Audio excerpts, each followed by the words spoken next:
In today's video, I'm going to teach you how to remove WhatsApp channels. By the end, you'll know exactly how to clean up your updates feed, stop following channels you don't want, hide those extra recommendations, and understand what it means to permanently shut down a channel you created. First, open WhatsApp on your phone. We'll be working in the Updates tab, which is where channels live. On most devices, you'll find updates alongside chats and calls. If you don't see it right away, make sure your app is up to date. Next, find the channel you want to get rid of and open it. This takes you into the channel's page where you can see recent posts. Opening the channel ensures you have access to the correct menu for managing your follow status. Now access the channel options. On Android, tap the three dots in the top right corner. On iPhone, tap the channel name at the top to open its details. Both paths take you to the same place, the controls that let you change how you follow or interact with the channel. Choose unfollow and confirm when prompted. Unfollowing immediately removes the channel's updates from your feed.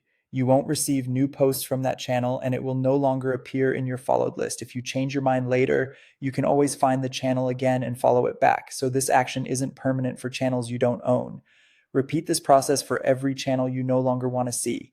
As you unfollow more channels, your updates tab will start to feel calmer and more focused. If you end up following 0 channels, the section becomes noticeably cleaner, making it easier to spot only what matters to you. You might still see a suggested channels area after you clean up. These are recommendations from WhatsApp.